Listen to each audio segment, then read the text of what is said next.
Police Policy Committee of the Cleveland Community Police Commission at 6:03. And we have, well, welcome everybody. And should we just do attendance? So I'm Piet and Lier, and I'm present. Shandra Benito. Present. Kyle Early. Present. Alana Garrett-Ferguson. Alana, are you there? She's present. She's present. All right. And Teri Wang. If you'd like to make a call, please hang up and try again. If you need help, hang up and then dial your operator. All right, she was present. All right, well, we'll get started and we'll wait for her call back. So we have a roll call. Should we go right into selection of the chair rather than do the whole pro tem thing? All right.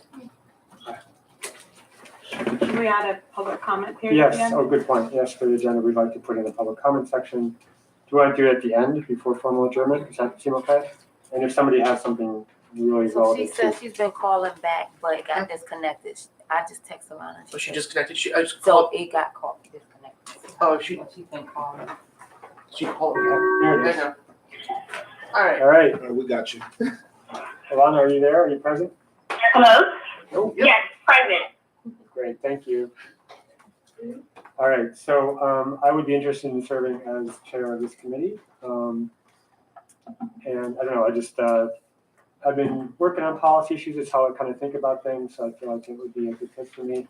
And if you have any questions about that. Is there anybody else interested in serving as chair? Would like to nominate somebody else or themselves? By unanimous consent.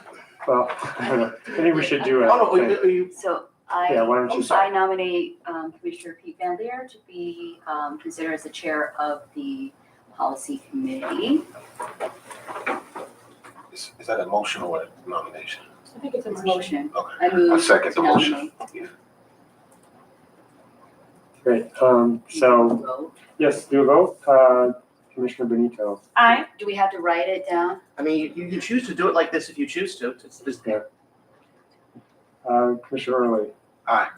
Commissioner Garrett-Ferguson. Aye. Commissioner Wang. Thank you. Commissioner Wang. Aye. Great. All right. Yay. Congratulations. All right. Thank you all. All right. So let's move along to the next item on the agenda is the committee's strategic planning overview, the CPC framework, and the committee budget. It's my understanding we don't really have a budget information right now. So Yeah, I was never told about the specifics of a budget. Yeah. So we can. I don't think that's an urgent issue at the moment. So we can deal with that once we have to. So the committee strategic planning overview. I know a number of you, at least Teri and Shandra, have been in meetings where Jason Goodrick has sort of laid that out. And obviously it's a little bit different for this policy, for the policy committee. But there is a document that he has provided, the CPC framework.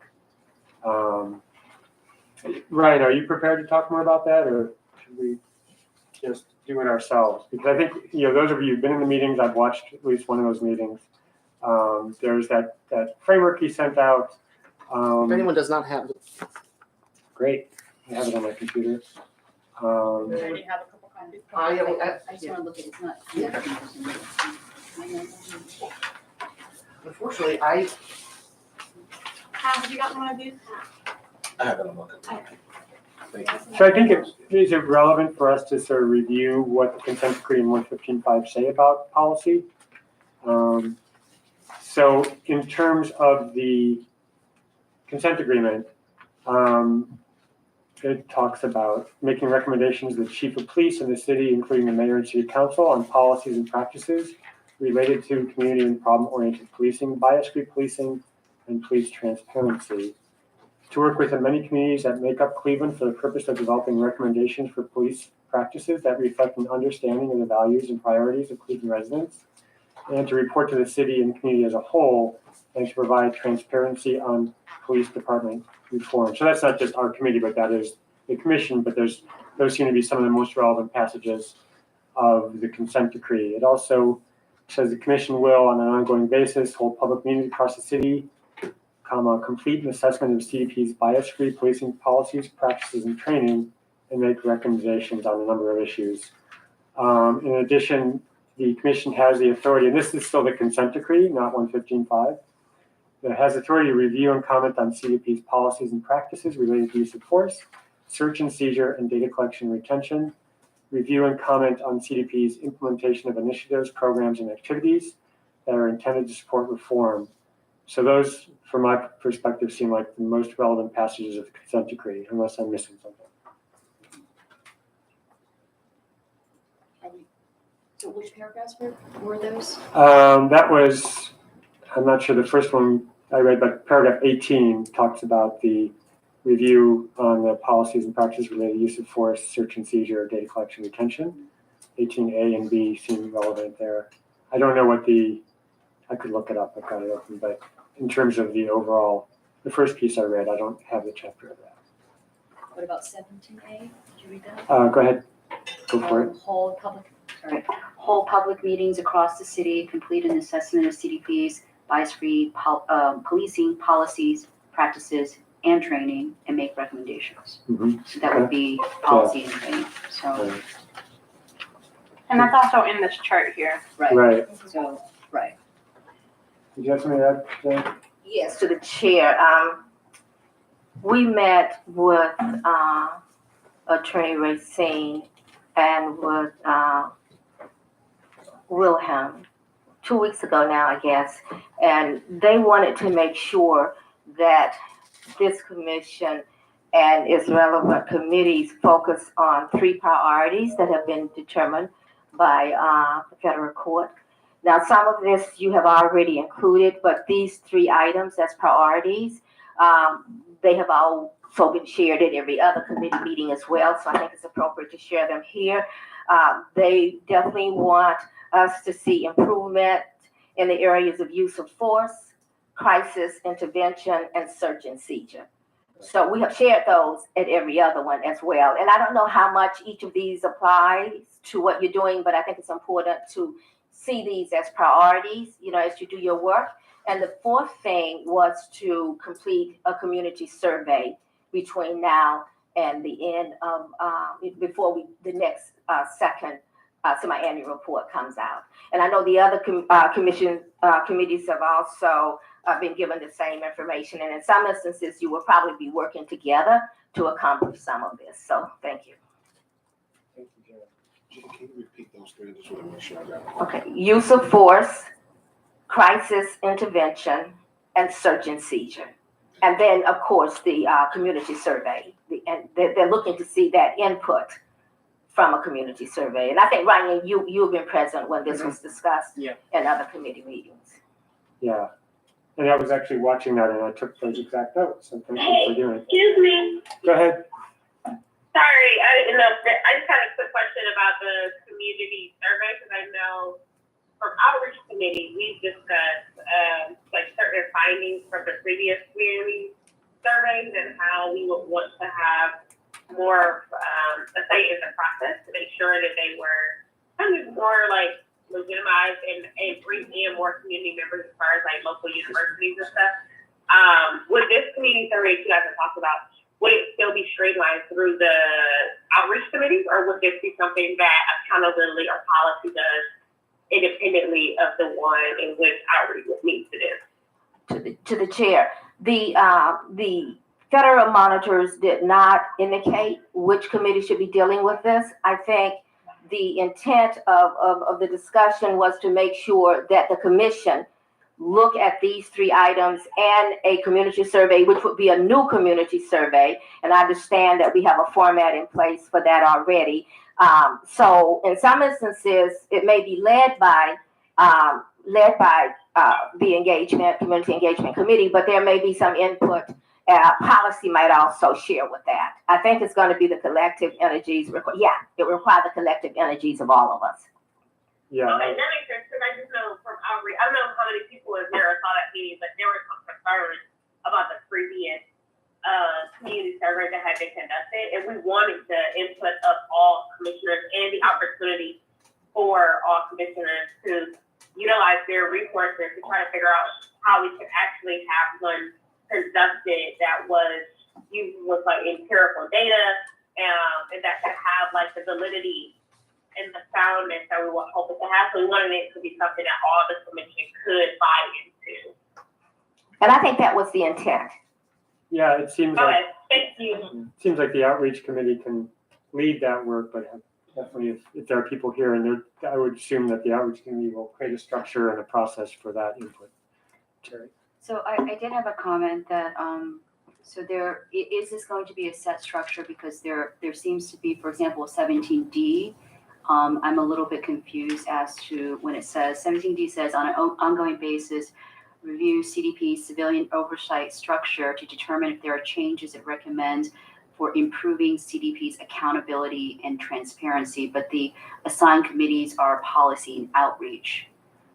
Which seems, I can understand the policy aspect, but I would think accountability, since it literally says the word there. So I think Jason did these pretty quickly. So I'm just proposing that we look at this again, especially in mind that our eventual future will include things beyond the consent decree.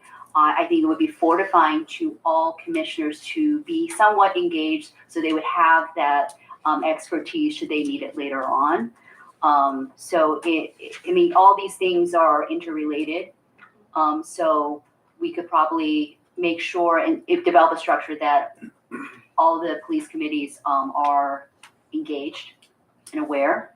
And also this is also a lot for one committee, the policy, to lead on a lot of these issues. So I'm just asking, are we solidifying the structure already? Because it seems like there's a few changes that could be made that would make sense according to the consent decree. Do we need to be involved? Should also be engaged on the front end. Go ahead. So to the chair, I believe the outreach is placed here because if there's any community feedback, I think that's why they're trying to include that in the structure. And I do not believe, so I can't speak on behalf of Jason, but I do not believe that this is permanent and that we can make some changes to this document as well. To answer about the consent decree, there are some items that we probably should focus on because we do have a report coming pretty soon. So I would highly recommend that just to start that we focus on these items, and then maybe in the future we can expand. Also, I think, to the chair, just to chime in, if we're focusing on items for the report that's going to be for the monitoring that's coming up, I think community partner policing was one that we scored very low in previously because we had not all been fat and all of those things. And so it only makes sense, I think, even if outreach maybe works in tandem and closely with accountability or policy, that we make sure that we're addressing some of those concerns.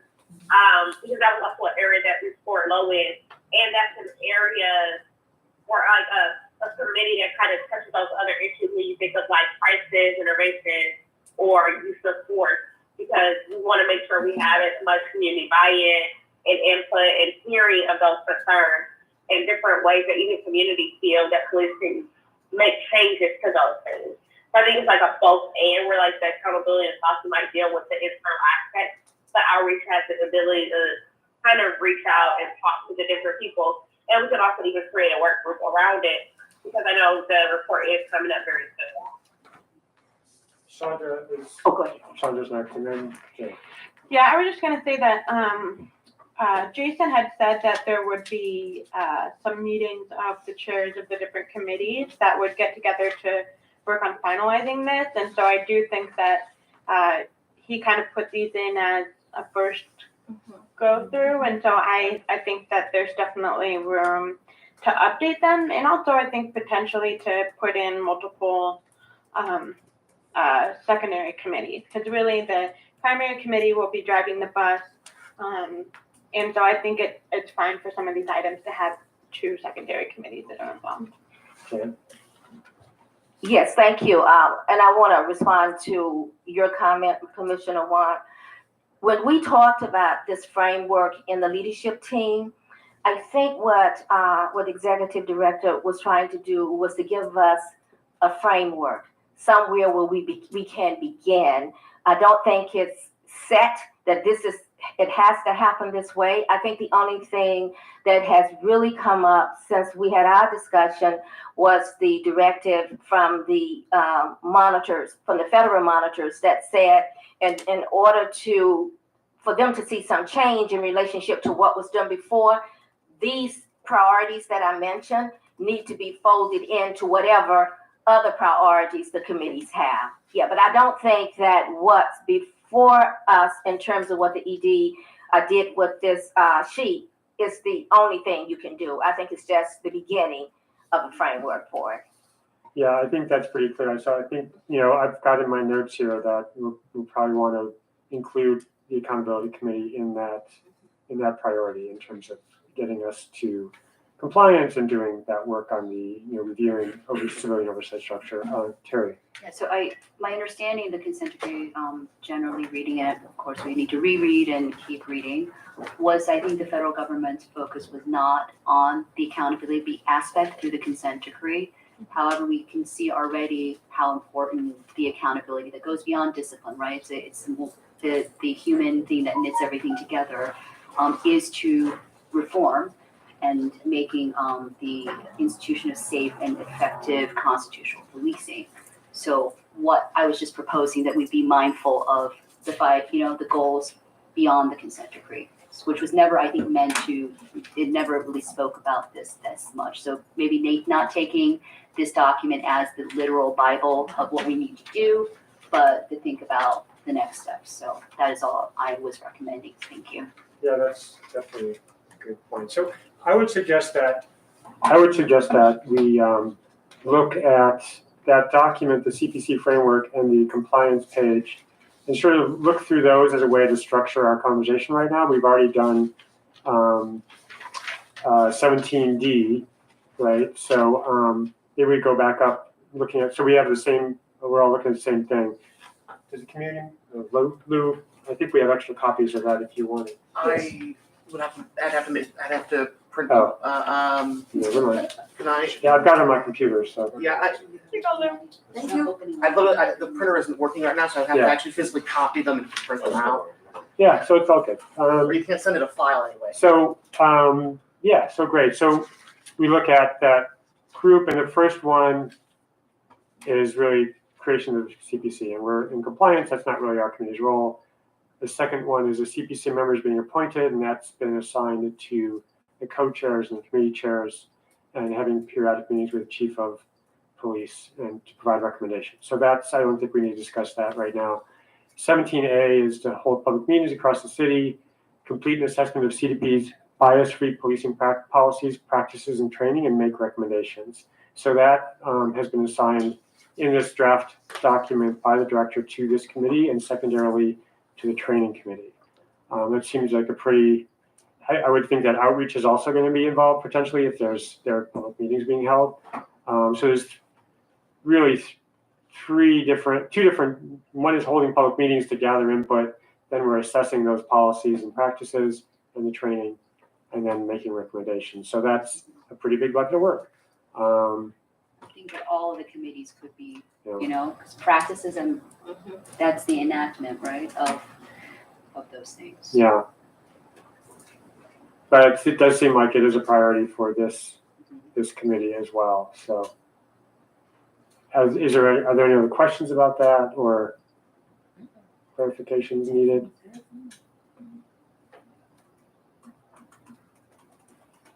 Okay. The next one in that document is 17B. Assist as appropriate in development of training related to bias-free policing and cultural competency. And that in this document is assigned to the training committee. That makes a lot of sense to me. Any questions or thoughts about that? Okay. 17C. On the ongoing I'm basis. sorry, I had a question. briefly. Yeah, I'm sorry, I just had a question. Go ahead. For cultural, how are they defining cultural for that? Is it, because I don't have the document in front of me, and so I wanted to know, is it clearly expressing how they're defining cultural? I do not have that information. Does anybody? The consent decree, Yeah, I'm we not can sure look it that up. do they define it in the consent decree? I'll look it up, we can move on. Competency is never defined. It's just the holy grail, right? It's just a good word. Yeah, I don't think it's defined when I read it, but I could. So yeah, we're not aware of definition, but Teri is looking up. I'm not sure if like as inclusive as can possibly be. I know from like our last police training, there were extensive questions that we had even around like gender and bias free and cultural questions and talking about like even how racial stuff was defined. So I was wondering like was the cultural competence policing all encompassing of all of that, or was it only in regards to race? Or did it include aspects of like class that I think Mr. Wang had brought up, or aspects of gender, or aspects of these other like identifiers? So I guess that's where I was kind of the background of why I'm asking that question. So the first thing to know, it's always conjoined with the bias-free policing. And then it defines it, it's also conjoined with cultural competency and sensitivity training in a list that talks about problem, community, CPOP, and community-based work. And then it talks about the actual training. So cultural systems, historical and cultural systems that perpetuate racial and ethnic profiling is mentioned. District level cultural competency training regarding the histories and culture of local immigrant and ethnic communities is mentioned.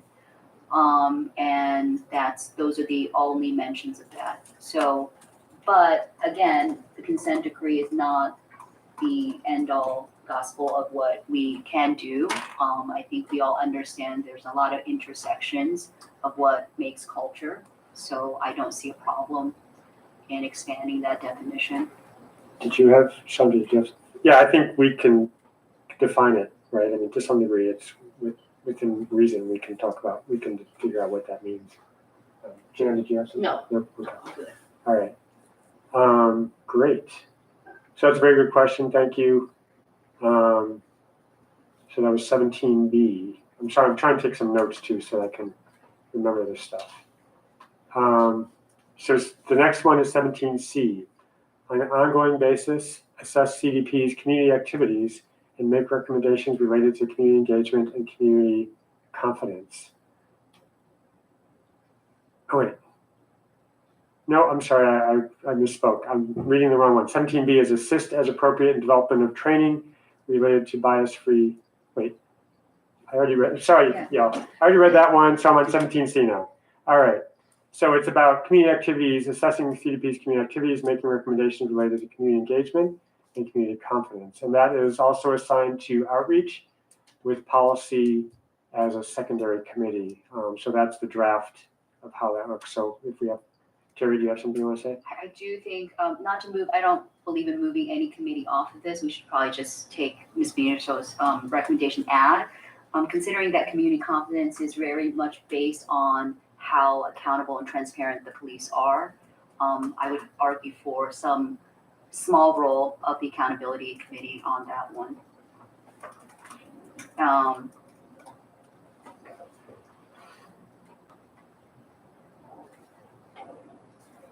Yeah, I think I don't disagree. I think the policy committee here is definitely secondary, and looking for outreach to lead that work, but certainly being in touch with them to see, where the policy level work comes in.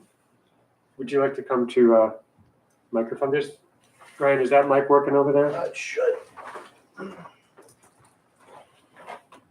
So recognizing Lou from the community. Hello? Thank you. When it goes to something like this, from community members' point of view, I think, yes, it's correct that training committee should take the charge, make sure we have a proper training. But I think it's not only the policy committee should set up a good policy for them to follow. Accountability actually should take equally important roles, because that's where we can check if we do see the outcome, the results from the training, if training is working, also if the policy needs to be tweaked. So I believe accountability committee should take the equal role, just like policy committee. In that case, the police department will understand we take that seriously, and they have to work on it. Just because they submit a certain number to show they look like they have been improved within, but communities, we have eyes on them, and you are the one to represent us to have the eyes on them. So in this particular part, I think if you really want to put primary and secondary, then I think policy and accountability, both committees should be on a secondary role at least. Great, thank you, Lou, for that comment. Makes sense to me. Any other thoughts or comments about it? Adriana? To the chair, I just would like to say that depending, I don't think we should take outreach off, but please be mindful that since the accountability chair is on policy, we can always share that information, and it doesn't have to be so, outreach this and accountability this. I think we can work together as a cohesive unit and still pass the information. So I just wanted to ensure that I place that into. That's a great point. Thank you. Okay. I also have some thoughts. I think also we have to realize, I think now, just because we're just getting started in my scene, the policy and accountability, and then because we have it seems that there's a perception that anything that's important doesn't need to be on outreach because outreach is less important. It's the underlining theme that's being pretty floating around as people are having these discussions. And so I want to caution us to think in our thinking or assumptions of that, because as we move forward and we start reviewing cases and legislative policy committee is going to have a ton of work. Accountability is going to have a ton of work. And we're going to need the arm of the outreach committee in the same way. And it's just as important as those other two committees. So I don't think it's of the right mindset to go into it kind of with this viewpoint that we want to diminish their role and just put everything on other two committees. I think there's a reason why in our rules, handbook, and everything, all the work we've been doing for the past 6 months, we decided that we need these set committees because we need to have it. Make sure that each committee has an equal amount of work and the work is being divvied up evenly. And if we keep undercutting everything that we pursue as just important or dealing with police to only two committees, that's going to be an overbearing of power. And it's going to create a power dynamic and an oversharing of work where everyone isn't getting the same input. And so I just want to caution us, and even how we're having these conversations, kind of have that in the back of our mind. And right now, we're not dealing with active cases. But things are going to change very fast once we deal with active cases. Okay, so I'm going next. So my understanding of our conversation just now is that this is still primarily with the outreach committee, and then policy and accountability are in support. So if that's not what we were just saying, then so I don't think we're taking this away from the outreach committee. I think that's a good point, Alana. So I know Lou, if you have a brief comment, and then Teri. Outreach, mostly people will consider outreach is to outreach to community, to have input. That's what people in general think. However, the reason I said the accountability and the policy should share the same workload, that's because we only have 13 commissioners. And lots of time when you rotate, that doesn't mean after a certain amount of time, we will have the same dynamic to have a member attending both committee as the voting members in those two. And also later, we will have a new commissioner join in. If there's somebody moving out of the state, we will have some changes. So for the safeguard of the whole system, it's better to have these two committees share the work. In that case, one will not take too much work than others. And plus, if we have a personnel changes, it will be taken care of. Okay, Thank you. Teri, did you have more comments? Yeah, I just had a brief comment that everything that goes to the committee, even the work groups, will eventually be shared with the full commission, right? So I do recognize that We want to be able to include as many commissioners to make sure that everybody has this knowledge, has the working, is participating. So I think that should probably be the goal. I certainly don't think we should exclude anybody. So I think I'm open to as much like reasonable input as possible, especially for the chairs. Maybe the chairs could be involved, from the secondary committees a little bit more and relay that information back. Okay, thank you. Kyle, you? Okay. I guess what I would say, sort of gathering the comments of everyone so far, I don't think we have to be so, what's the expression, something and fast on what what committee does what. All of these committees are just beginning their work. What's hard and fast, right? I don't think we have to be hard and fast on assignments to various committees. I think as you start your work, you're going to find that, this might be better over here.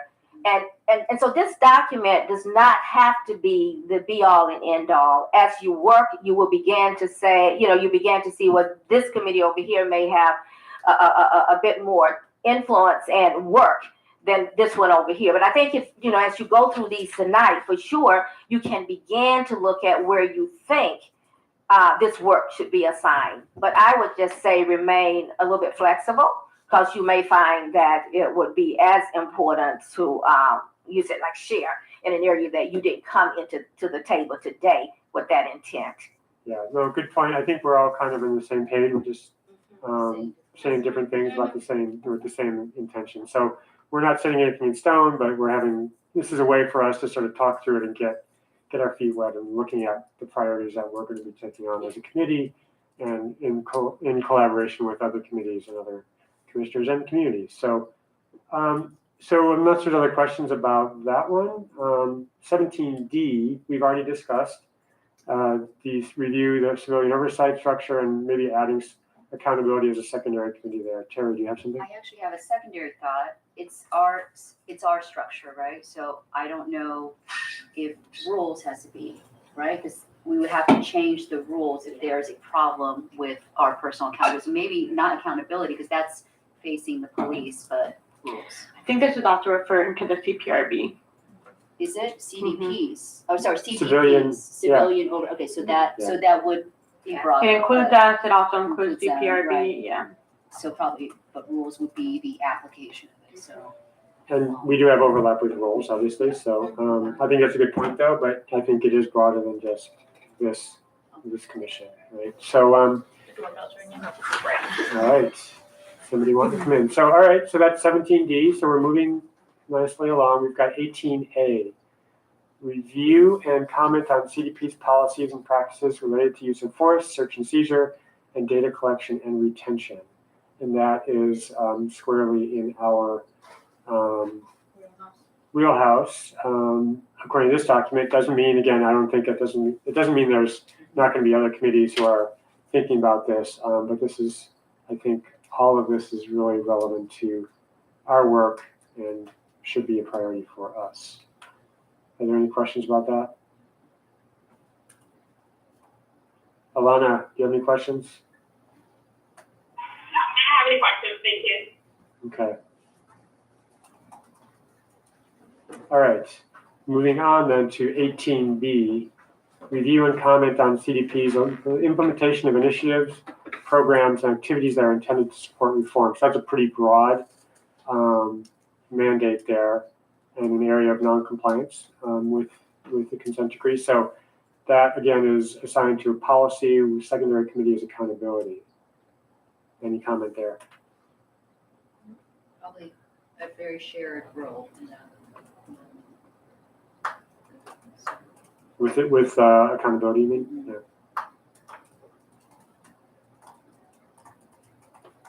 Okay. Any other comments or questions? All right. Well, with that, I think we've kind of gone through a lot. I mean, there's obviously there's other places that policy, this next one is about public meetings and, that's outreach leads that, but the whole commission is involved with that as well. But I think in terms of this document, those are the areas that we need to touch on. Does anybody have anything that you think we're missing that's urgent that we should talk about right now? We're going to talk about our work groups coming up. So unless there's something else from this that we want to talk about or we think is missing. Great. Oh, okay. All right. So with that, are there any other questions about sort of the planning process? We've got this document. There's a tab in that sheet for us to put together our framework, our plan for the year, the next, 2023 and 2024. So I think that's pretty clear. We want to have sort of that 18-month plan. I know that Jan was talking about these priorities for the next year. That's sort of like what she's been hearing from the monitoring team. Jason Goodrick in some of the other meetings has talked about this being flexible, managing by objectives. Here are the objectives and how we're getting, what results are we get to, and sort of like prioritizing projects using the high, medium, low priorities. And under his suggestion from one of the meetings that I watched, the consent decree compliance objectives always have high priority designation. So that's that document, that spreadsheet has the compliance as a priority. And again, going back to your conversation, Jan, with Carl Racine and the rest of the other monitor, the three priorities they see as use of force, crisis intervention, and To the chair. Yeah. There we go. I think in our next meeting, we don't have to take up time today, but we really should focus on this area of objectives and goals that we want to set, because that will truly keep us on task in terms of, what our meetings are, the direction they go, and what we accomplish. So I know we didn't hit that today, but I really suggest that in the next meeting, we really tackle what our objectives are and our year-long goals as we really fight to get in compliance is really what the focus is. right. Just a quick comment. It might be good if the committee members brought to that next meeting some goals and objectives that they would like to see, to kind of, put those on the table and begin to discuss those. And you can see where the gaps might be, and some of that could happen before you even come to this table. Bring some thoughts and suggestions about what those goals and objectives could be or should be. Thank you. Shandra? I just wanted to say it's only 6:40. We have this meeting scheduled till 8, so I don't see a reason why we couldn't start that conversation today. Well, yeah, I think when we go into our next order of business, looking at the work groups, maybe we could fold it into, for example, if we go with these suggestions, and it sort of fits with what both Kyle and Jan are saying, right? It's like we can sort of start to flesh out some of that, and those work groups would then be tasked with coming back and thinking through as work groups what the priorities are going to be and what our goals and objectives are. Does that make sense? I think in some ways, though, what our goals are will determine which work groups we should form, however. So I think if we form the work groups first, I think it's kind of a little bit chicken and the egg, but yeah. But I do think that we should, whether we use the work groups as a way to highlight those priorities, and each priority has a work group or something similar. I do think that we should focus on make sure that we're specifically, in addition to the consent decree compliance items, looking at the use of force, crisis intervention, and search and seizure, since those were also the priorities that the monitoring team highlighted for us. Piet, could you explain how these, or I don't know if anybody knows, how these two work groups are selected as possibilities? Those were suggestions of the executive director, Jason Goodrick. So it's certainly up for discussion. I think I think it was his, based on the work that's been done so far. We've got, with the technology piece, that the reports that the CPC did last year, and it's very much an active issue. And the second one, to me, seems like setting up priorities, not a work group around a specific thing, but it's like looking at other priorities. If we agree that that's one, then what that work group would sort of take input from this conversation and sort of work through, okay, so what are some of the other priorities? And that work group wouldn't be just commissioners, but committee members. It could be people from the community as well. getting together to hash that out. So I think, yeah, I mean, if we want to talk about in some ways, that's the question for us now, is that first suggestion of a work group to follow up on the 2022 report on emerging police surveillance technology, is that something we see as a priority? I mean, I think that's a very legitimate question. I think to answer Commissioner Wang's question as well, this came up, I brought it up before policy committee was even formed, simply because in one of our trainings, it was stated that right now there is surveillance technology being used with no GPOs, with no metrics for discipline. So it is a real concern. I will also say that I also saw it as a way for this commission to work with the police department on a set of GPOs that don't exist and really can prove to the community why this commission is important and how we can collaborate and work with the police department. I'm not saying it's our number one priority, but I am saying it is an important step in attacking, or let me not use that word. Sorry. Addressing, thank you. Addressing a GPO that does not exist. Yeah. And this is actually also, I mean, the surveillance tech is part of the search and seizure priority as well. So I think it's very relevant. So, and I do think that, looking at this, it's things that have not been addressed. There have been ample, work done by previous commissioners about those other issues. It may not be, again, in full compliance, but I would suggest that, it would be great to work on something that we have some background reports on, that is of urgent need, and then through that we learn through that process how we would designate these other work groups. I do want to caution too many work groups. I would like to see let us set off some ships and they are progressing, and then we can come back, right? It's not like we have to finish this project completely before we start another work group, but just the process. And that's a great point. I would say also that there's a lot in terms of the surveillance technology and search. There's a lot of research, there's a lot of community efforts around the country around that. There's a lot we could learn from what's happening elsewhere. And there is at least one GPO on ShotSpotter. Yeah, I think that may be the only one. I'm not sure. I haven't looked exhaustively. So from April 2023. So that gives us also a foothold in terms of something that is out there. But there's a lot more to be done. Yes, Kyle. And to the rest of the committee, please look at some of the reports from the previous commission. They did a lot of work and laid a lot of groundwork so that we don't have to recreate the wheel. And so just like with this police surveillance technology, they did a report and made recommendations that I think we can push to show that we respect the work that they did and we're working smarter and not harder. And there was a work group that was involved with that, including a lot of local people and various stakeholders. Jan, and then did you want to?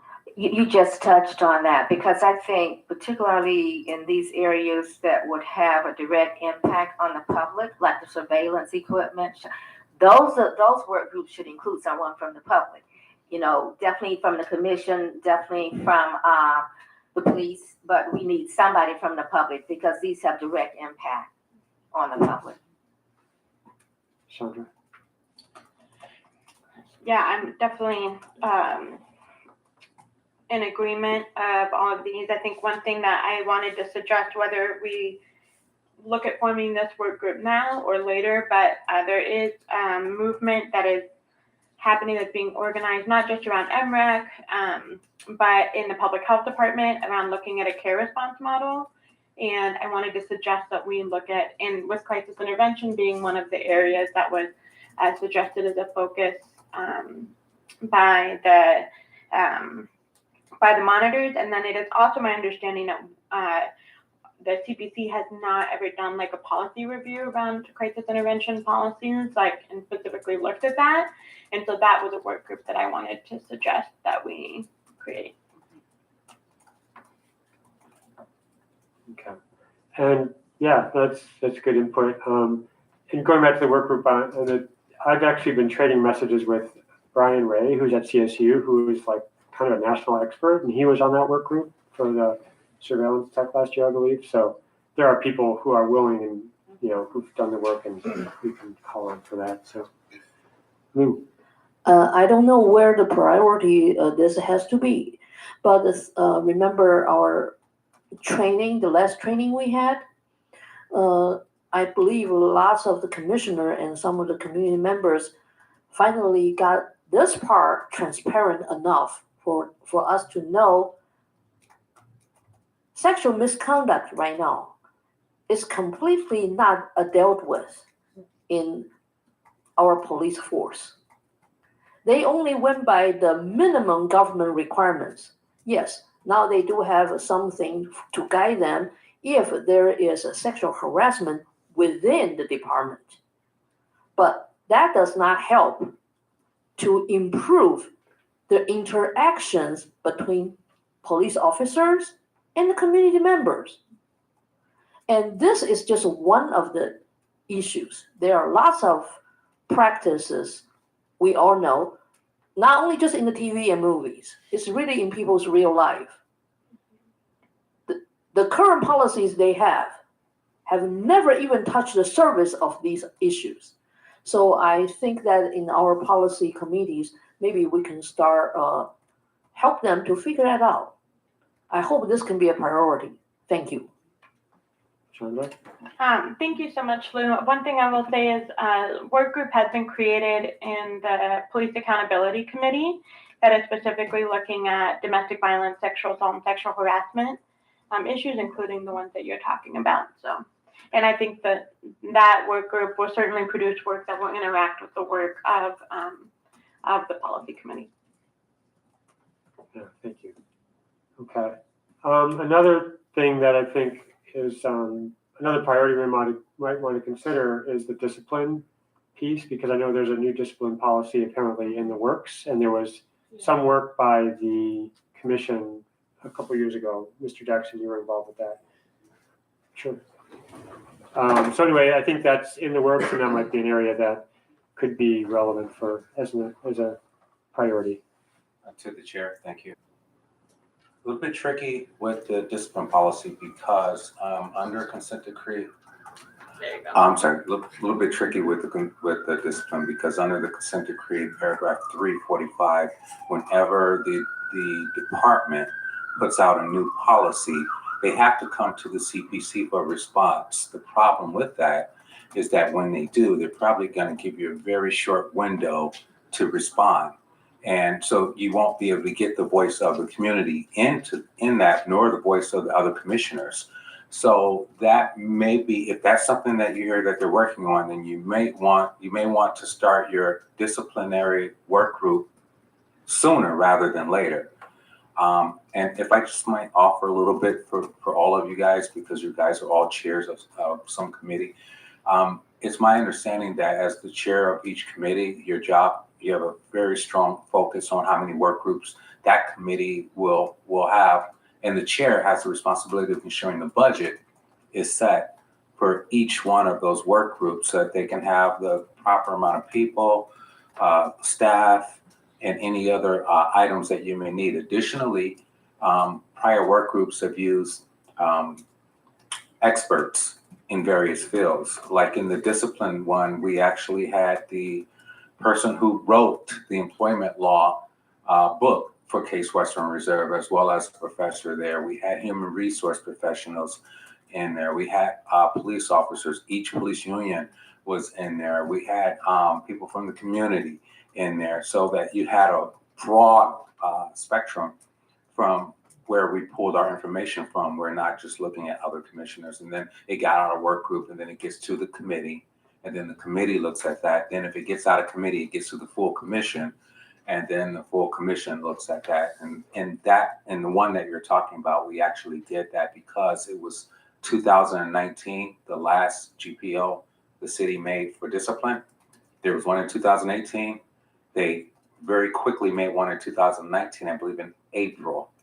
And we were given 3 weeks to respond to that before they were going to the judge. So as a result, the other discipline policy that we had, we could not get that in because we'd already missed the deadline. So if they're doing that now, this may be your optimum time to take a look at that Thank you for listening to me. Appreciate it. Okay, Teri? I do want to mention, I think that was it's not going to be the matrix, but the application, right? So there was, at least in my mind, I do want to overwhelm the accountability committee with work groups, but that aspect of discipline, we might be forming a work group later on. So, but I think it seems like it's urgent that this matrix be applied. And so if we just can maybe better explain what aspect of discipline, because the two committees are going to be both working on aspects of discipline, that would be good. And obviously we could harmonize and work together. So do you, Mr. Lier, do you know there was a calendar you sent out. When is the next time that the discipline policy will be? I'm not sure that is in the calendar. Let's take a look. That's printed out. That's right there, isn't it? Disciplinary guidance actually it is. It says December. If that's really what we're talking, if that's what that is referring to, so we'll have to look at that. But it says 1.07.06 disciplinary guidance December. So that gives us a bit of an on-ramp we can look at. And I sent this out in the email to y'all the other day. So from your perspective and other people's perspective, what is the goal of this work group for discipline? And again, I don't want to overlook Ms. Benito's suggestion about CIT, the crisis intervention. I think it's just based on how much bandwidth we all have at this point. It seems like the second work group is kind of like, developing a framework. It's not going to be extensive long-term work. Well, what is your goal that you anticipate with that work group? To some degree, if what we're doing right now, if we complete it, or if that work group may not be necessary, but if we have, if we just are naming some priorities, and then that work group could take what's being talked about here and sort of look through it and really make a proposal for setting some priorities. I think there's two ways about it. I don't know if we want to even decide what our priorities are in this meeting, or if we want to put that into give us some time to sort of talk to other folks who've been involved and figure it out. Kyle. To the chair, I just was writing down some notes here just to share with everyone else. My kind of priority list here is our objectives and goals first. I think that needs to be established by our next meeting. And then when we look at this compliance sheet, I think that we should collectively kind of prioritize where we get our wins at when it comes to the next reporting in terms of being compliant, and how we tackle each one of those. At the end of the day, the policy committee is going to look at CPD's policies all, throughout our tenure. But if we're out of compliant with the consent decree, then we have no credibility. And then lastly, establishing work groups based upon what we find in our priorities when it comes to compliance. That would be my suggestion.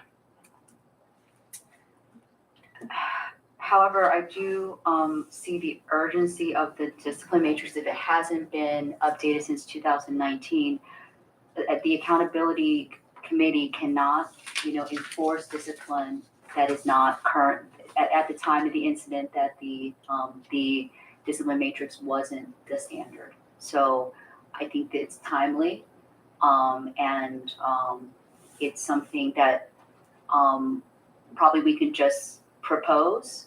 And do we have to propose it in December, or can we propose it earlier? I don't think we have to wait to December.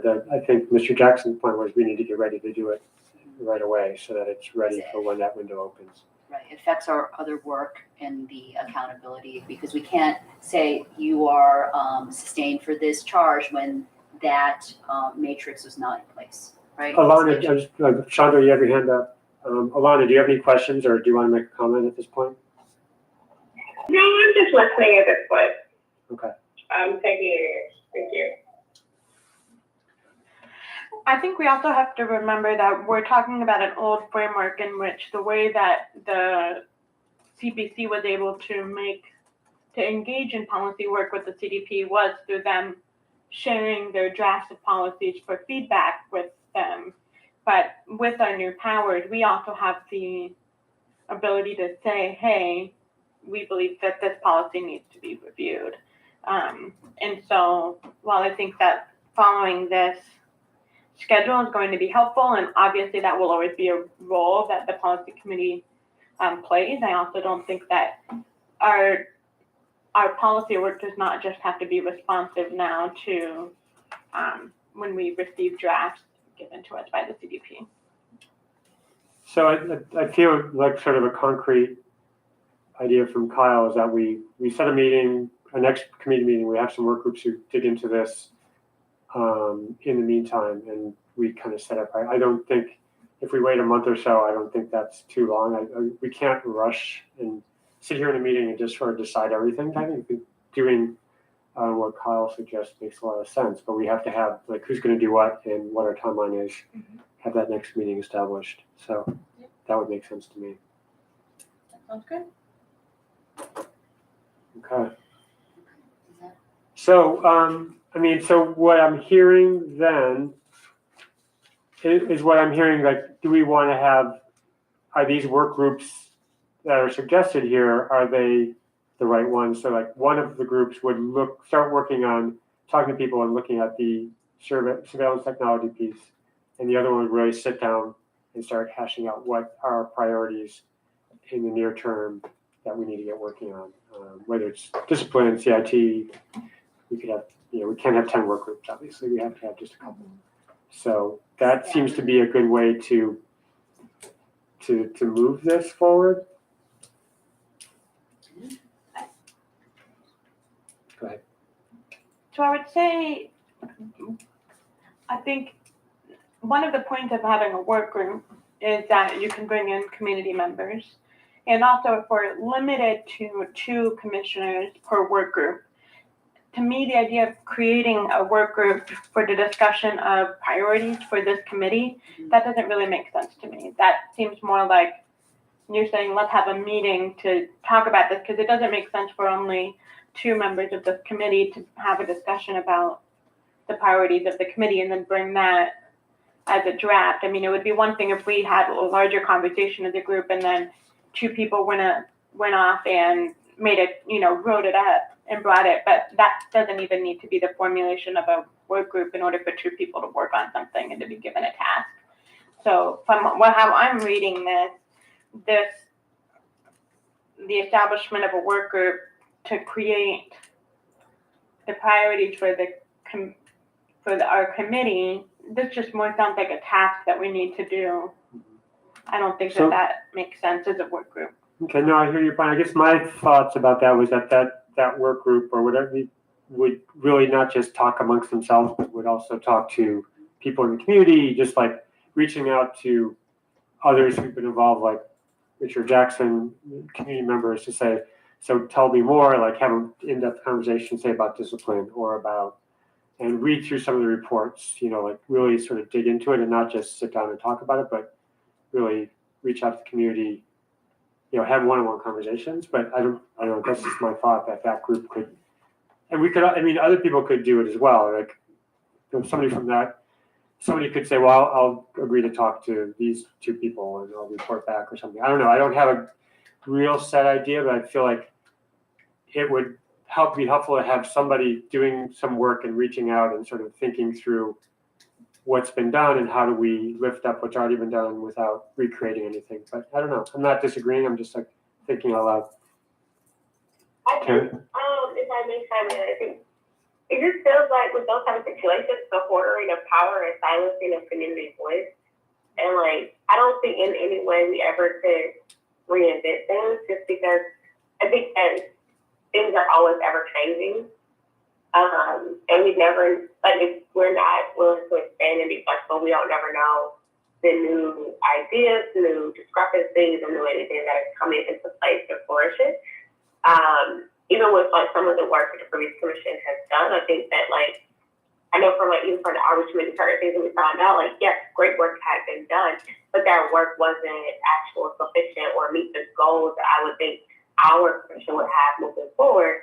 So redoing certain things, I think, to make it stronger, especially if we're thinking on a rotational basis as the demographics and status and things of that nature are changing throughout the city. It doesn't make sense to just keep things like silos in such a way. Yeah, so I agree because policy, I think one of the perils of this that we need to watch out for in this committee is that we don't make policy dry so that it doesn't match the experience of the policy among the community and with police officers. So I think it's quite important. I mean, we're seeing things in this mechanical way. We don't know exactly in the community what are the real issues. And that survey would be very helpful. And then to bring it back, to policies that we may not be aware of. I mean, they're not going to tell us this policy is not working, but they're going to tell us the problems. And it will be a way to integrate, like I'm also hoping that the policy committee is not like, we need to fix this and this and this, and nothing's connected together, right? So it would be great to see what the community's experience is like with policing at this point, in particular ways, not just, I had this one incident, but so I don't know. So I'm okay either way. I do think that the important thing is the community input at that point. It is a task, but it's also to garner their input, which is very important. Oh, I was just adjusting my watch. Oh, okay. I thought maybe you were raising your hand. Jan and Shandra? Sort of a combination of thoughts. And Kyle, I'm trying to understand what you put on the table earlier. So in my mind, I thought you were saying that this group would determine the goals and objectives of this committee. Yeah. Once those goals and objectives were determined, then you would know where the work groups need to be established. They would tie into the goals and objectives that have been approved by this group. And while there may be several areas that need to be, you need to be concerned with, those goals and objectives would determine what your priorities are.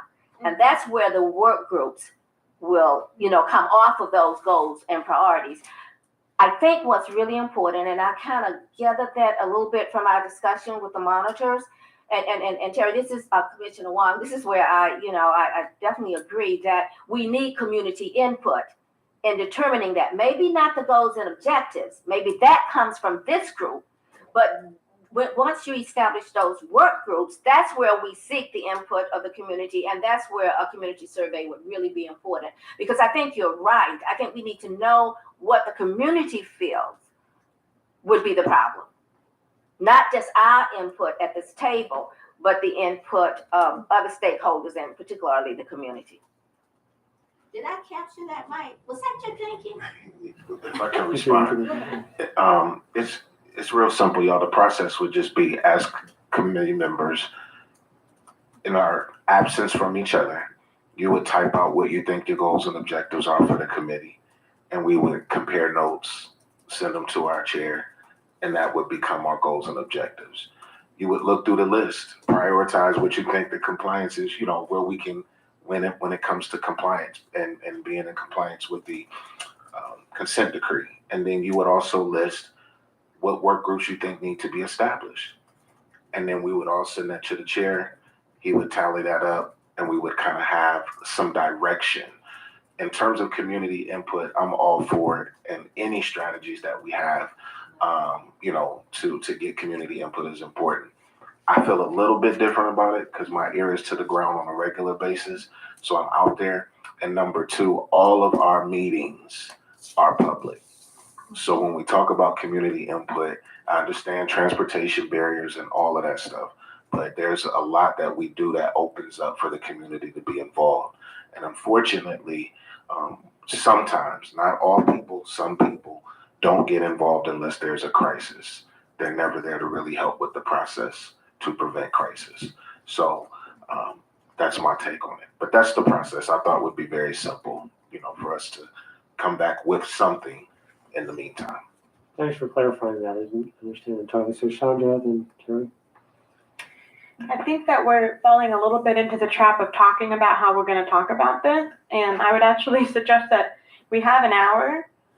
Why don't we talk about some potential priority areas, do some brainstorming, and then we can take that, go back, to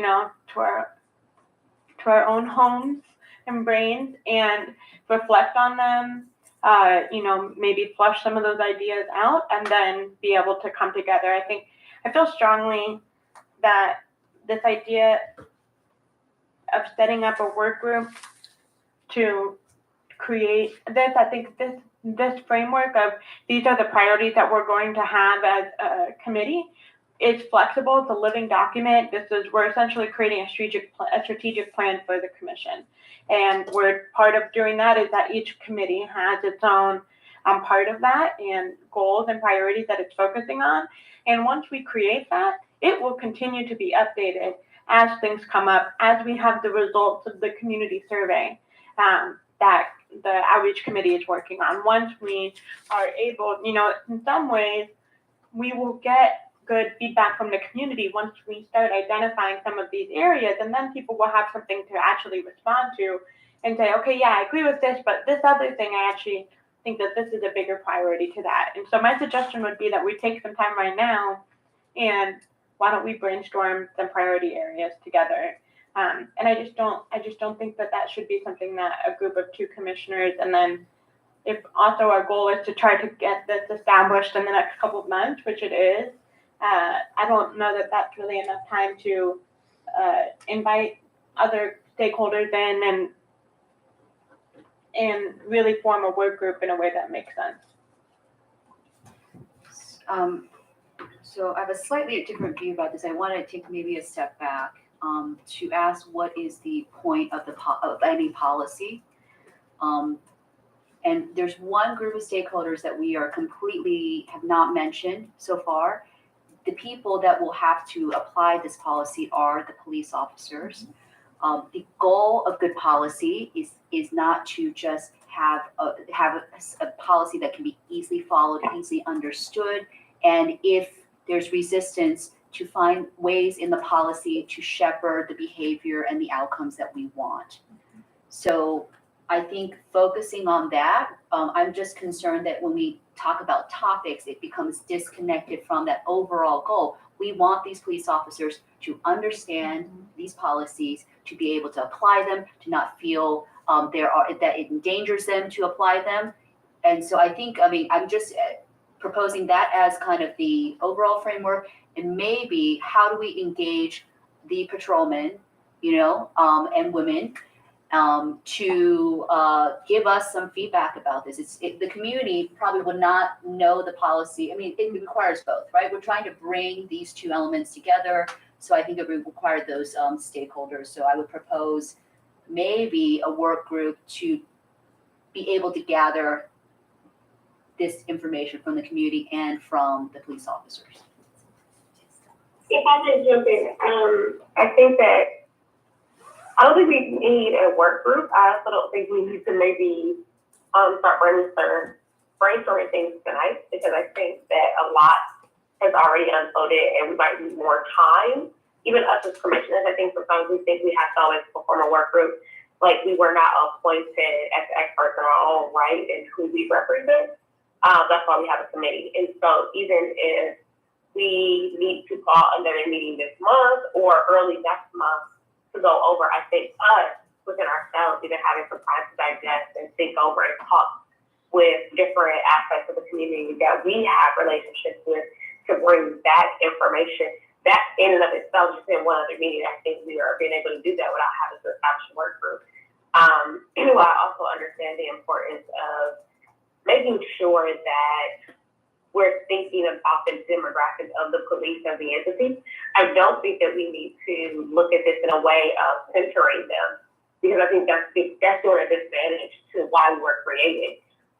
Police, by and large, they're supposed to, not that they have historically or ever really done, but they are supposed to serve the community. So anything that we put forth as a representative body of the community should be something that they are willing to adjust to. And when there is any type of discrepancy, that is where we have things like laws, monitoring teams, the judge, and other people to make other decisions. But I think our primary focus on what we've always been charged to do is to carry on the thoughts of community. And maybe we just need some time because it's so much has been said tonight, to think about something before we can like really brainstorm. We might not be ready to do that on tonight, but also on the day at one group or need to center this other entity, which should by and large be made up of people who represent those they say that they are seeking to serve. That doesn't make sense to just center them, especially knowing the power dynamics of history and the harm that has been caused at the hands of these folks. So I think we, in and of ourselves, we have the tools and the knowledge and the expertise to do this. We just might need some time tonight and then come back, whether it's a week or two, to air out what those brainstorms is, put together the plan, so then the outreach committee can then also go forward the community survey and it can work together in tandem. So I think you made some excellent points. I do believe that it's important to center community voice, but I do want to highlight Commissioner Wang and when possible to incorporate police because they might have a perspective that we may not see because we're not in the department. And I think having that insight will help ensure that implementation of any policies, it will help with buy-in, and I think it will create a process that will be successful. So when it's not centering, it's gaining that diverse perspective to ensure successful implementation. So I think that's what she was saying, and I just wanted to clarify because there's a difference in centering and gaining a diversity of perspective. Okay, so this is a good discussion. I think we're coming at it from some different angles, but I think we can get there. So one thing I'm hearing, I think we can do both and here. So, we talk about what are the priorities that we're talking about tonight. So the things that we've talked about so far in terms of policy area priorities are the surveillance tech and the search and seizure issue, discipline, and crisis intervention, crisis care, crisis response. Those are like very specific things. And then of course there's this array of issues that we've talked about in the spreadsheet, bias-free policing policies, practice, that was one of them. Civilian oversight structure, these are the compliance issues with the consent decree, with the monitoring team, right? So those are some other areas that we would need to take into account. So I think if we have things that we want to surface as here is something that anybody thinks is a priority in addition to the things we've already talked about, we should do that because otherwise we have at least a core of issues that is too many issues, but we have to sort of figure out how we narrow that down into manageable workload. So yeah, Teri. So, and thank you so much for clarifying what I thought was clear, but thank you again. So we do have, not to put him on center stage, Mr. Jackson, I guess I would like to understand what about like the non-compliance with policy, what is the root, what are some root causes of this? Is it because when I read these GPOs, they're pretty extensive and stuff, and is it obviously it could be a training issue, it could be and how often. So just what can we do in policy that, because there unfortunately there will be probably officers that don't comply, but is there a systemic issue in non-compliance that's not about that we can resolve from your perspective and your experiences? How many years were you in 30 years? Yes. What you can express to us, and I'm not saying this is defining about a policeman's perspective towards policy. Thank you, Commissioner. Actually, the chair, Madam Chair actually was speaking properly on this, that it's not about giving the officers power as it is about understanding their perspective. The issue in policy for police generally has to do with Go ahead. Go ahead. The issue really has to do with whether or not the policy will actually make the officers effective and what it is you want them to do. So I was talking to someone earlier today, and it says when you think about training, Because it's not about whether or not the officers are being non-compliant. The reality of what's going on is that there's so many GPOs, officers don't know them all. Right. There's no way you can. No.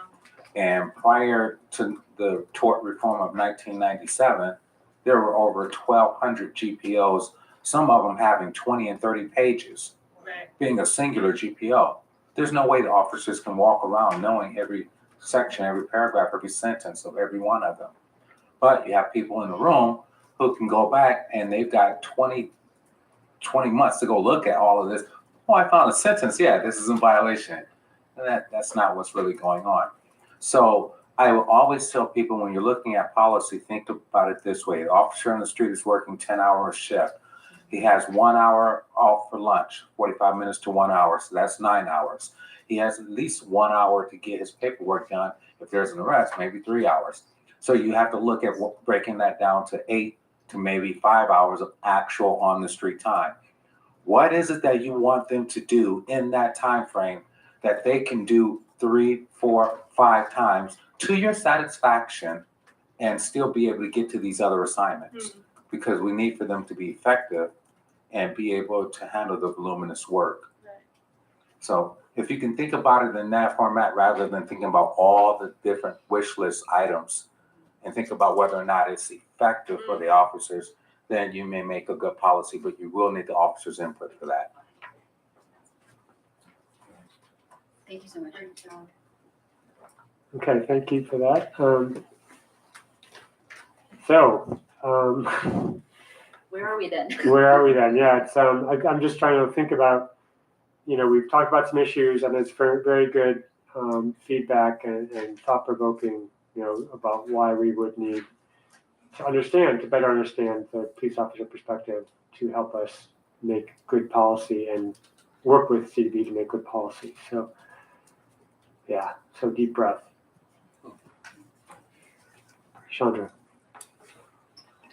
I think one good thing, and that's for us to think about, and as we have all these different committees that are going to be working together, one thing that I think that we'll have to do when we're looking at an issue is going to be identifying is the thing that needs to be improved on, is a policy change going to be a main vehicle for how that issue would improve on, right?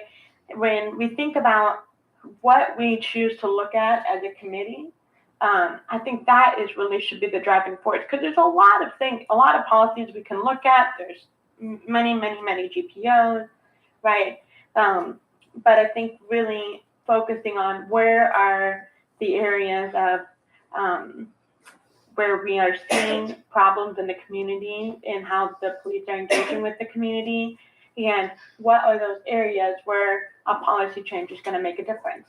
When thinking about technology and surveillance, when there is no policy, having a policy is going to make a pretty big difference in how that works, right?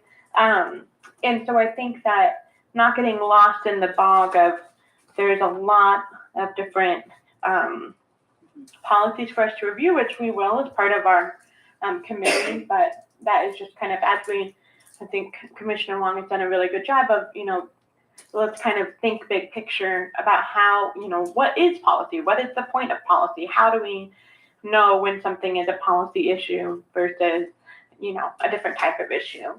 And so I think that is kind of my big picture framework of how do we think about what this committee needs to be working on. And while there will be a policy aspect to every other type of work that we're doing. Thank you, Sandra. So yeah, I was actually going there with the surveillance tech for sure. I feel like you've made a really good point. It's like, Richard Jackson's comment was relevant because that is something that's a high level policy that a lot of it doesn't exist yet. And it will it's not something that necessarily the officer will have to read to understand to do, but it'll be like how they are deployed. So if ShotSpotter goes off, how they're deployed how is that used, right? So I feel like, and Kyle, I know you've talked about the importance of this, and even just reading reports and from Cleveland and elsewhere, like the impact of ShotSpotter on anybody who happens to be in the vicinity when the police roll up and could be seen as, this is somebody who was just there, and maybe we have to talk to you, and how that can.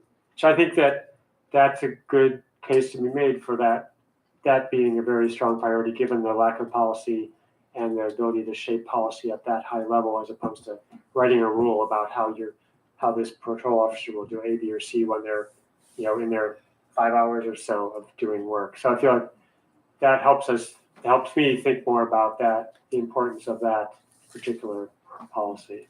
Teri. So I agree with that because when something is lacking, and that's a great way because I see that there will be training necessary for officers. There are a lot. It's a good way because that situation includes a lot of learning curves for everybody, including us. So maybe I can suggest, can we just maybe separate these into why, how, and what? Right? We have the overarching why. How is it going to? How are we going to? If our goal is this, because I think goals sometimes is not always a precise statement because the goal is your goal could be I want a shot spotter GPO. I'm talking about the larger goal. How are we going to do it? And then the what's, right? And they could be and I also would argue for Commissioner Benito, because there's so much already existing knowledge, existing entities and stakeholders already involved in CIT in the community, right? I realized that in the monitor's report that had about 69%, am I quoting it, compliance with MRAC and things like that, 65, which is a great statistical significance over the rest of the stuff, but still not, right? Because those people that are mentally distressed and mentally affected are extraordinarily prone to deadly interactions with the police. So I think maybe we can just mix it up, do something urgent, do something long-term, split our time in that way. But if we can make some charts or something that might help us see what we're talking about a little bit more.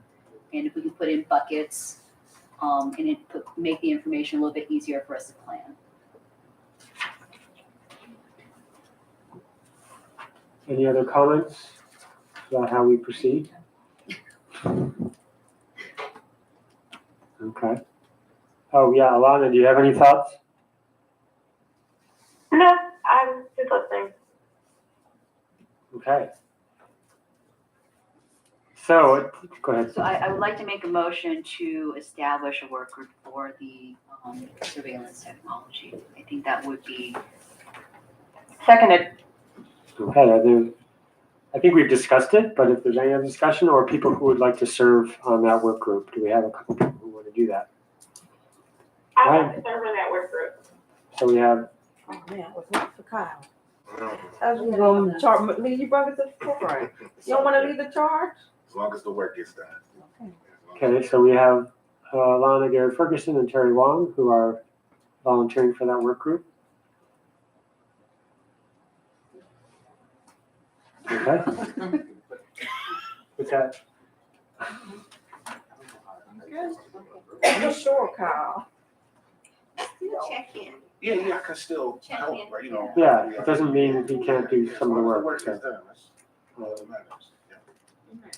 Yeah. Okay, so we have a work group with Teri Wang, Alana, Garrett-Ferguson leading that, working together on that group, and we look forward to your reports. I do have one thing I want to mention, and maybe one of you can join me. So through some of my work, statewide work, I became aware that the Innocence Project is doing some work, and I have a meeting with them sometime in a couple weeks. So I will get in touch with you all, and obviously 3 of us can't do it, but if one of you wants to join me for that meeting, I think it's July 11th or something. So I will reach out to you. I think that might be a good conversation to have with them. What is the framework of the conversation? They are looking for local communities where there is a focus on doing some work on surveillance technology, very specifically. And given that, my work is my day job is relevant, I reached out to them, but also thinking about the commission and the conversation we'd be having tonight. So I think that could be or I can just talk to them and report back to you all. You don't have to be involved, but just FYI. I'll let you know what's up with that. All right, Do we have any?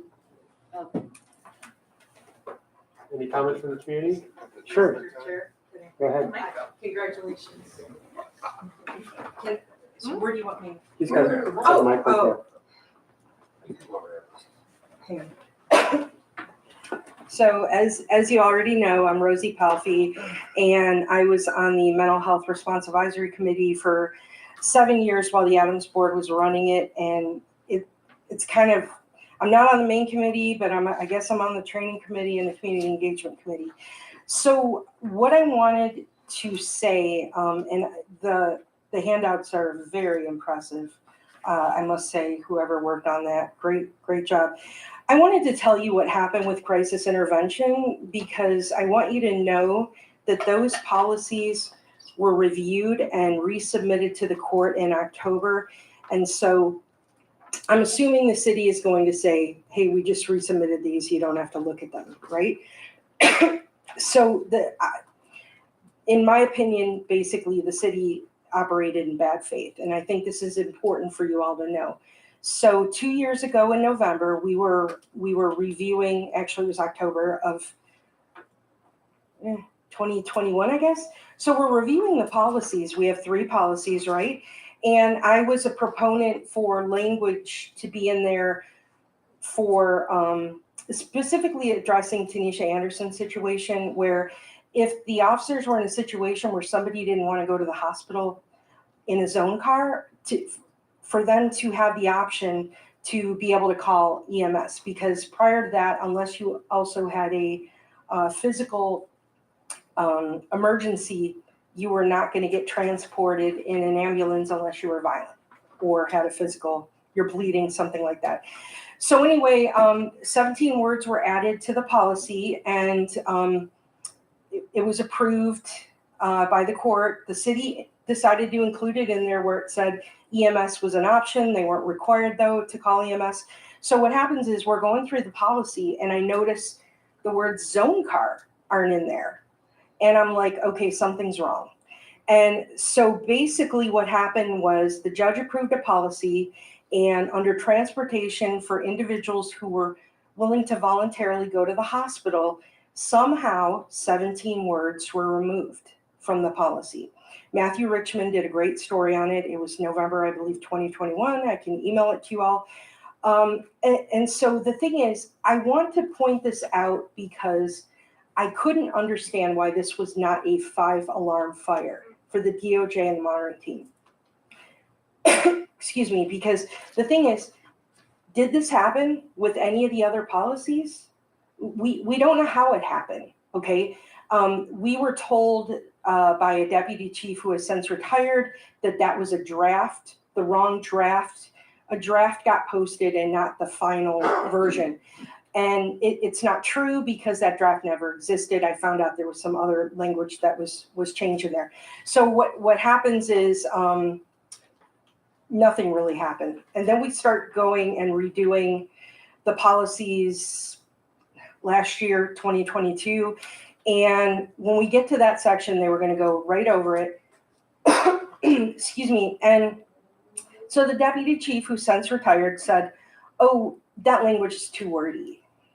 So they added the word EMS back in there, so they added one of the 17 words back in there. So there's 16 words still missing. And nobody ever used that as an excuse, that it was too wordy, when we were trying to find out what happened. So long story short, those words don't get put in there again. When they send us the final excuse me, versions, there's 3 policies. They send us crisis intervention response policy, crisis intervention program policy. They did not send us the definitions policy to approve. So we approved 2 of the 3. We have an MRAC meeting, and they're giving an update about this. The city's reviewing it, and I ask, are we going to see the final version? Somebody from the DOJ said they're only going to share it with us if there are substantial changes. So it was never shared with us, and I happened to go on Pacer one day and pay with my own dime, and I found out that they submitted the policies in October and didn't tell us. And that was when MRAC was like well functioning. I'm not being sarcastic. It was, so anyway, the problem is, once again, they did a bait and switch. So with the definitions, this is the easiest way for you all to see. It's only 2 pages. They removed one term. They added several terms. The term that they removed was juveniles, which was good. They instead put youth in because of the negative connotation. They changed mental health to behavioral health, which is good. The problem is that they didn't change that throughout all the other policies. And mental health is listed in numerous other GPOs. So that I doubt that was updated. But the fact that definitions were added, we never had a discussion about that. But here's the big thing. Excuse me. When the policy for the program was initially written and approved, the lawyers, the brain trust of lawyers at the DOJ and the city interpreted the consent decree as saying officers needed 8 hours of annual in-service training. Now, it says, it's a little vague. It says 8 hours of initial training, but then it says, refers to 8 hours of additional training for the specialized CIT officers. So we were planning to do 8 hours of training, and then they said, well, no, we can't. And we start working on the curriculum. They said, no, we can only do 4 because we have to do CPOP and all these other topics. And so every year it's, well, we'll do it next year. We'll do it next year. So we didn't even, and I brought this up. I said, listen, an officer is going to get disciplined. And I did the math. Collectively over the years, there's 20 hours of CIT training that the officers did not get according to this policy because they were getting 4 instead of 8. I said, listen, an officer can use this in their defense if they're going to get disciplined, right? And I mean, honestly, it's a valid defense. So we never had a discussion about this. They submitted a policy to the court and they took out 8. And I'm thinking, okay, maybe they put 4 in. They didn't. They took out the hours. Sorry. So for CIT hours? Mm-hmm. They didn't even put a number in. It just says they're required to get annual training. So that means in theory, they could only get a 15-minute refresher. And can you understand how this is a problem? So I want you to know that this is how they operate. They didn't ever share those with us after they were submitted to the court. And we never had a discussion about that. So I'm very concerned that they lowered the standard from 8 to 4. Okay, we can live with that. But now that they took out 4 hours, you know what I mean? It could be an hour. So I can't thank you enough for giving me this time to explain this because it's extremely confusing. But thank you for everything you're doing. Thank you, Rosie. Thank you, Rosie. I hope it wasn't too confusing. Lou, if you could hold on one. It's convoluted. Oh, yes. No. I'm just saying, Lou, if you could hold on. Jan was, did you want to? Yeah, I just want to say something that sorry about that. One of the things that need to come before we adjourn tonight, you need to set a permanent date for your meetings. There were 2 charges. One was the chair, election of the chair, and the other one was a permanent date for your meeting. So we can put that on the master calendar. And thank you, Rosie, for speaking to us. But yeah, Lou. Appreciate it. As a community member attending all those meetings, Rosie Pelvey just mentioned, I have to tell you the truth, slightly different from what she said. So consider that to be worse. MREC has a bunch of people truly wanting to make a difference. However, they do not really understand everything they set up when it was submitted, like the scenario, the actual incidents Rosie Pelvey just described. The people making effort on the ground to design good program or good timeline or whatever to have a training, all those things to carry out, guess what? When they submit that, it's not just that definition piece was missing. Basically, all the good work, all got compromised by politics. And that actually is all of you, 13 of you have been facing. And it seems like some of you have not been realizing that. You can do all the work you want to do, but Some of the things had to go through city administrative section of it. Some of them had to go to city councils. And there are lots of people in these two, I would say, sectors. They are actually playing some of the games. So if you do not have people who are well experienced with this kind of tactics to support you, right now I'm talking about your staff. If you don't have these people, you actually lose eyes and ears on the politics side of it. Right now, I believe community members probably are getting better and better. Maybe there will be more people willing to speak up or to do whatever to give you the input. But if you don't pay attention with all those political games, all the good works you guys do here will also be compromised, just like MREC. Basically, all the entities created by consent decrees, even till today, none of them has been really functional. So please understand the task on your shoulders are pretty big. If you do not really know the real big picture, please let the people who understand the big picture and having the ability to do the job. Because this is not a game. This is not for your personal fame or career ladder. We encourage all of you to find the truth. Lots of good job done by the previous commission, 2 batches, actually were compromised the same way, just like Rosie Pelfrey mentioned about even just one part of the issues with just the definition of the MREC training terminology. So please be aware of that.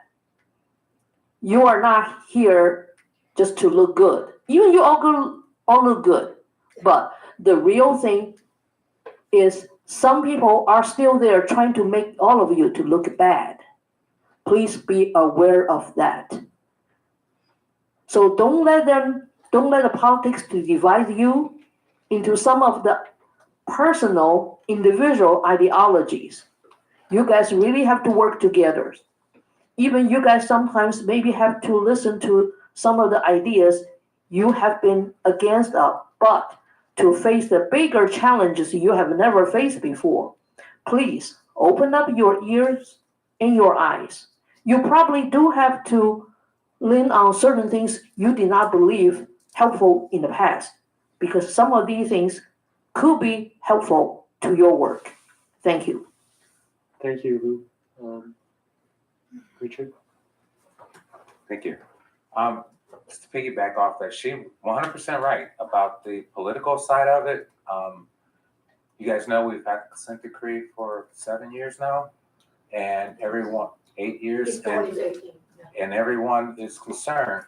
At least most of the citizens who know about the consent decree, the ones that I've spoken with, the ones who know about it they're all concerned as to why is it that there's been little, if any, progress.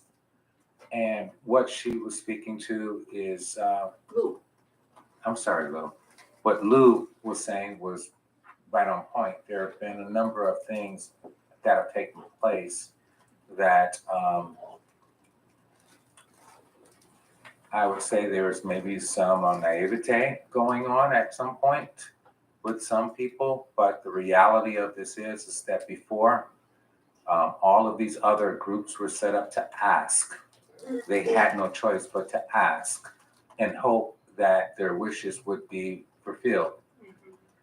Now we've changed the script. It's no more asking, it's now telling. And that's what you guys are here for.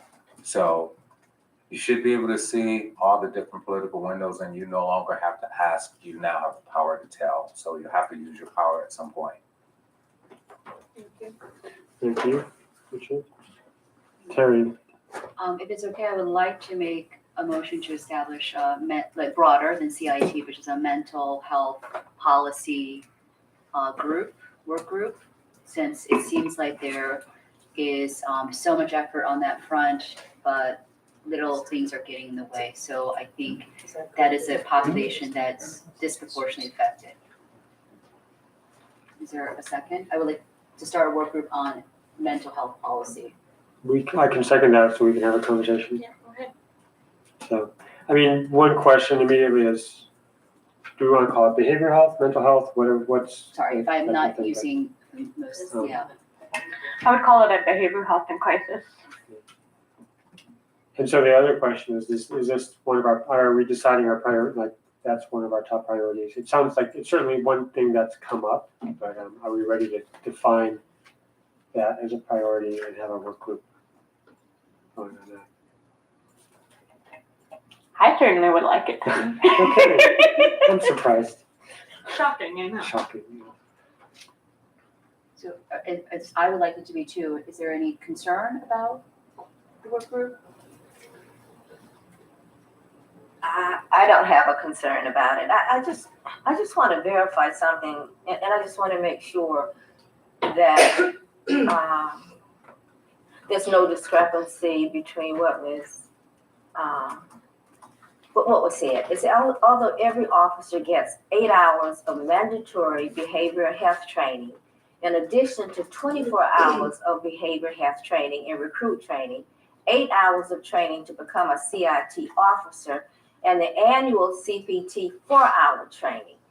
This is a specialized CIT course that requires 40 hours of learning, and it happens quarterly with the new group. And this is in relationship to the behavioral health training. So this is different than what you're saying.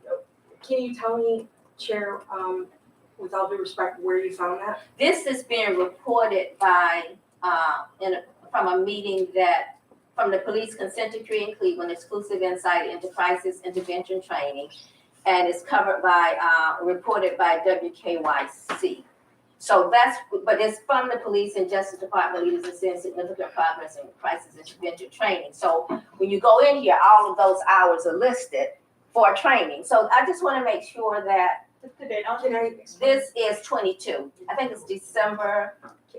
So so if we could keep it brief, because I don't think we need to clarify. Yeah, this question. We don't have to figure this out right now. Okay. Oh, sorry. But if you have a brief December response. 13. Okay, so the consent decree was signed in 2015. There was a requirement that officers get 16 hours of training, recruit training in the academy.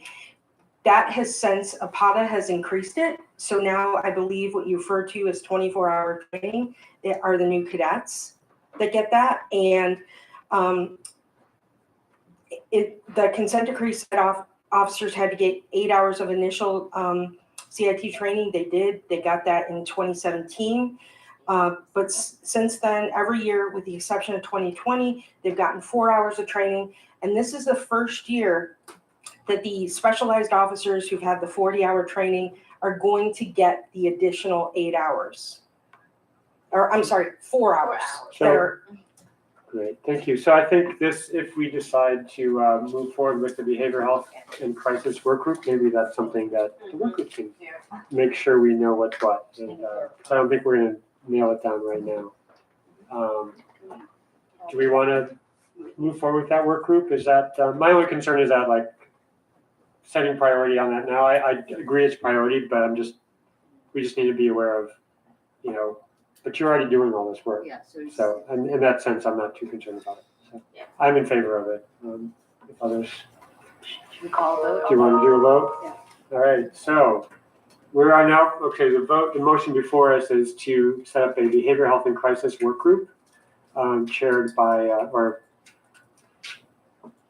people We'll by figure it out. Shandra Benito, probably. I'd say let's vote on Yeah. the Yeah, I know, establish, we can figure sorry, that I'm out. just- Yeah, so there's this behavioral health and crisis work group. Shandra. Aye. Kyle? Aye. Alana, are you there? Yes, I agree, aye. And Teri Wang? Aye. Okay, so that passes, and we have 2 work groups, our second work group, and we can populate it as we need to. Yeah. I certainly would like to be on it, and then I would suggest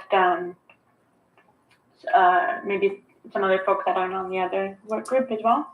That would be either Piet or Kyle. I'll join. Great. Okay.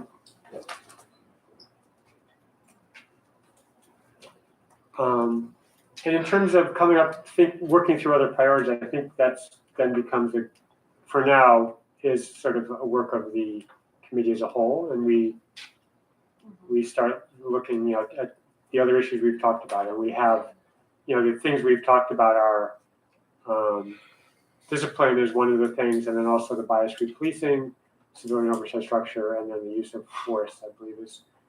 So we have to think about those things and where our priorities are going to lie with that. Any other questions or thoughts? Is that a good place to leave this? We're in a separate meeting time, but are there any other policy priorities that we want to throw out there? Don't hear any, so let's look at, I would love to just not do a doodle poll, but just sit down with our calendars right now. And I too love that. yes, I think there's no reason we can't do it. So Are we looking at twice a month or once a month? I would like to think it'd be once a month. And with us, others doing work in between, I don't think we want to meet more than. So we could start in July. I mean, What is this, the fourth Thursday? We have,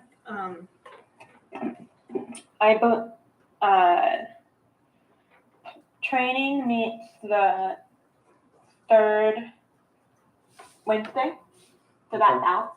and the fourth Wednesday is a full commission meeting. In July, the second Wednesday is also a full commission meeting. Yeah. But going forward, we will just be on the fourth Wednesday. But we also aren't limited to just Wednesday. We are not. I would, just to, if we can not spread it out so much, right, then if we can concentrate some of if we can match the schedule of the full commission meetings to make sure that there is an update before that point, but not spread it out such that it's like the 3 second weeks. week, right? And then, people don't have enough time before. So you said third Wednesday is training? But that the week of the third one, like the week before, then could be a. Third Thursday? We have not set a time yet, so The second Wednesday should be free because from July, we only have one public meeting. Right, that's what, except for in July, we have a July 12th meeting. So what We call the new meeting, but otherwise, you're correct, the second Wednesday would be For free. my own schedule, just for the month of July, I am out of town the 18th to the 21st. So, I mean, it would be nice to not have that meeting be then, but So I it think is what it is. unless something changes, we're meeting on a Tuesday for accountability, so we can stick to that. It was the third Tuesday, so. It was the third Tuesday. Yeah. In my perfect world, I would say, if we could do the second Wednesday, but that means we can't do that in July. So second Wednesdays would be good for me. We could just choose a different date for July and then. So second Wednesday starting in August. So that would be August 9th.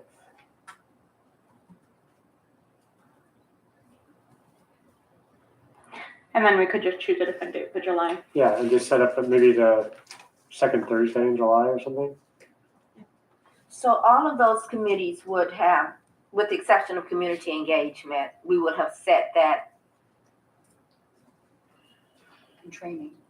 Training has the third Wednesday. Uh-huh, So we would be the second Wednesday except for July. right. Alana, does that work for you?